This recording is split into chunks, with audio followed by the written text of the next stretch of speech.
दोस्तों इस वीडियो में इब्राहिम ट्रोरे की दो खबरें आपको बताने वाला हूं जिसकी चर्चा पूरी दुनिया में हो रही है। तो पहली खबर यह है कि पिछले सितंबर महीने में बुर्किना फासो की सरकार ने समलैंगिकता को अपराध घोषित कर दिया है। जी हाँ, इस पर हम डिटेल में बात करेंगे आगे।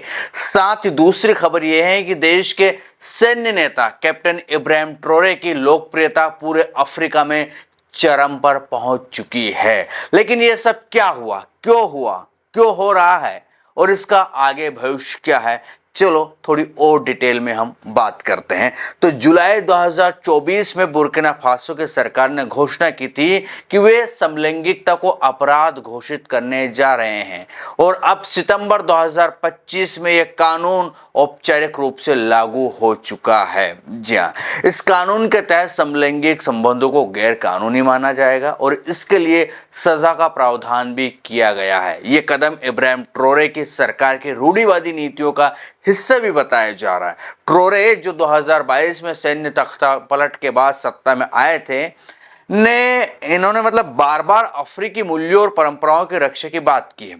उनके समर्थक इसे पश्चिमी प्रभाव से मुक्ति का कदम मानते हैं, जबकि आलोचक इसे मानवाधिकारों का उल्लंघन बता रहे हैं। विश्व स्तर पर इस कानून की तुलना युगांडा और घाना जैसे देशों के समान कानूनों से की जा रही है। मानवाधिकार संगठन जैसे एमनेस्टी इंटरनेशनल ने इसकी कड़ी निंदा की है और इसे LGBTQ+ समुदाय के खिलाफ भेदभावपूर्ण बताया है। लेकिन बुर्किना फासो में स्थानीय समर्थन को देखते हुए ट्रोरे की सरकार इस पर अडिग है। तो सवाल यह है कि क्या यह कानून वाकई में अफ्रीकी संस्कृति के रक्षक लिए हैं या ये एक रणनीति है जिसे ट्रोरे अपनी सत्ता को मजबूत करने के लिए अपना रहे हैं। क्या है, आपको क्या लगता है कि इस तरह का फैसला जो ट्रोरे ने लिया है इससे आगे क्या होगा? हो सकता है कि विरोध बढ़ने लगे, हो सकता है कि वहां पर आंदोलन शुरू हो जाए, इन लोगों का जो समलैंगिक लोग हैं उनका विरोध बहुत ज़्यादा बढ़ जाए और ये फैसला वापस लेना पड़े। लेकिन अभी तो ट्रोरे अडिग है, वो टिके हुए हैं। चलो उसके बाद नेक्स्ट टॉपिक पर बात कर लेते हैं। तो इब्राहिम ट्रोरे की, जिन्हें अफ्रीका का नया क्रांतिकारी नायक कहा जा रहा है, जनवरी 2025 में घाना के राष्ट्रपति जॉन ड्रोमनी महामा के शपथ ग्रहण समारोह में ट्रोरे को सबसे ज्यादा तालियां मिली। खासकर युवा उन्हें पैन अफ्रीकी विचारधारा के प्रतीक के रूप में देखते हैं। ट्रोरे की लोकप्रियता का कारण क्या है? लोग ये सवाल खड़े करते हैं कि आखिरकार एक सैन्य अधिकारी हैं और सैन्य अधिकारी के साथ साथ कोई ज़्यादा उम्र भी नहीं है, ज़्यादा अनुभव भी नहीं है, फिर इतना ज़्यादा क्यों फेमस हो चुके हैं ट्रोरे? तो सबसे बड़ा कारण जो निकल कर सामने आता है वो है कि पश्चिमी विरोधी नीतियां। जी हाँ, उन्होंने फ्रांस जैसे देश को औपनिवेशिक शक्तियां जो थी उसके प्रभाव को कम किया। फ्रांस की सेना को अपने देश से आउट ऑफ किया, जिसके चलते वो काफ़ी ज़्यादा पॉपुलर हो गए। लोग उन्हें ताकतवर नेता के तौर पर देख रहे हैं और कह रहे हैं कि बुर्किना फासो का भविष्य जो है वो इब्राहिम ट्रोरे है। अगर बुर्किना फासो तरक्की करेगा तो ट्रोरे ही इसके लिए सबसे बड़े कहीं ना कहीं नायक बनकर उभर रहे हैं और नायक रहेंगे तभी कुछ हो सकता है, बल्कि किसी नेता के बस की बात नहीं है। खैर, मैं आपको कुछ उदाहरण दे देता हूँ। तो बुर्किना फासो ने विदेशी खदानों का राष्ट्रीयकरण किया, स्वर्ण भंडार स्थापित करने की दिशा में काम शुरू किया। ये कदम उन्हें थॉमस संकारा जैसे ऐतिहासिक नेताओं से जोड़ते हैं जिन्हें बुर्किना फासो में आज भी पूजा जाता है। यानी कि वहाँ थॉमस संकारा जो हैं वो हीरो माने जाते हैं बुर्किना फासो के।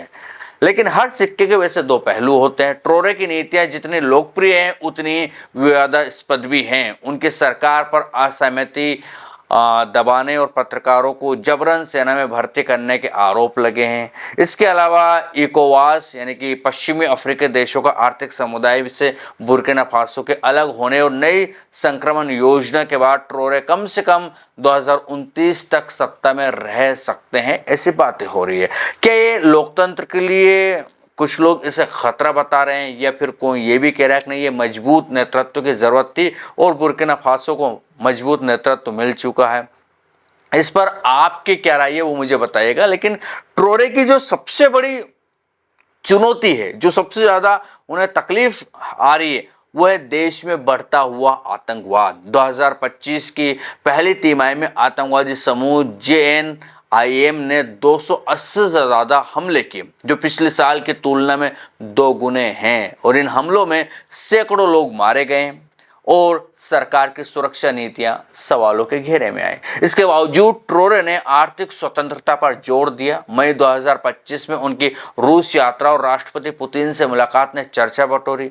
रूस के साथ सैन्य और आर्थिक सहयोग बढ़ा रहे हैं, जो पश्चिमी देशों को चिंतित कर रहा है। लेकिन जो घरेलू मोर्चे हैं वहाँ पर जो जैसे मानवाधिकार हो गए, ये सवाल खड़े कर रहे हैं और समलैंगिकता जैसे कानूनों ने ट्रोरे की छवि को कह सकते हैं ध्रुवीकृत कर दिया है। कुछ लोग उन्हें अफ्रीका का भविष्य मानते हैं तो कुछ उन्हें एक तानाशाह के रूप में देखते हैं। तो क्या भविष्य है वाकई में, या ट्रोरे बुर्किना फासो को एक नई दिशा देंगे, या उनकी नीतियां देश को अस्थिरता की ओर ले जाएंगे, देश में माहौल खराब होगा आने वाले वक्त में? क्या लगता है आपको? क्योंकि ट्रोरे जब से सत्ता में आए हैं उसके बाद से वो धड़ाधड़ एक्शन लिए जा रहे हैं। चाहे वो इकोनॉमी को लेकर आप बात कर लीजिए, चाहे देश के किसानों को लेकर बात कर लीजिए, चाहे सैन्य शक्ति को लेकर बात कर लीजिए, चाहे स्कूल कॉलेज शिक्षा एजुकेशन को लेकर बात कर लीजिए, सभी पर वो ऐसे फैसले ले रहे हैं जिसकी दरकार बुर्किना फासो को थी। और बुर्किना फासो उन्हीं फैसलों से आगे बढ़ रहा है, तरक्की कर रहा है। किसानों को भी बहुत ज़्यादा बेनिफिट मिलता हुआ दिखाई दे रहा है, किसान खुश दिखाई दे रहे हैं और वहाँ की इकोनॉमी ने भी रफ्तार पकड़ी है। और दूसरी बात, जो वहाँ खदानें, सोने की खदानें हैं, हीरे की खदानें हैं, इनको पहले विदेशी कंपनियां कंट्रोल करती थी। अब दरअसल धीरे धीरे विदेशी कंपनियों को आउट ऑफ किया है और उन खदानों का राष्ट्रीयकरण करके उन पैसों का इस्तेमाल बुर्किना फासो के विकास में हो रहा है, जिससे जो गरीबी है, जो तकलीफें हैं, वो मिट रही है। इसलिए बुर्किना फासो के जो अंतरिम राष्ट्रपति है इब्राहिम ट्रोरे, वो दुनिया भर की नज़रों में चढ़े हुए हैं। दुनिया भर उन्हें कहीं ना कहीं देखती है, वो फैसले लेती है, उसके बारे में जानती है, समझती है और अपनी कई बार राय भी देती हुई दिखाई देती है। क्योंकि फ्रांस जैसे देश को अगर आउट ऑफ ट्रोरे ने किया है अपने दम पर, तो समझ लीजिए कि उनके इरादे किस तरह के हैं। अभी वो रूस के साथ दोस्ती में, रूस उन्हें किस तरह से फायदे देगा, रूस क्या क्या जो है मदद करेगा बुर्किना फासो का, ये तो और आने वाला वक्त बताएगा। लेकिन देखना है क्या होता है क्या नहीं। इस पर आपका क्या कहना है ये भी मुझे कमेंट सेक्शन में जरूर बताइएगा। ये था वीडियो, कैसा लगा ये भी बताएं। जानकारियां ठीक ठाक लगती हो चैनल को सब्सक्राइब, वीडियो को लाइक और शेयर करना ना भूलिएगा। फिर मिलेंगे किसी दूसरे वीडियो में, तब तक के लिए आपके दोस्तों को दीजिए इजाजत। नमस्कार।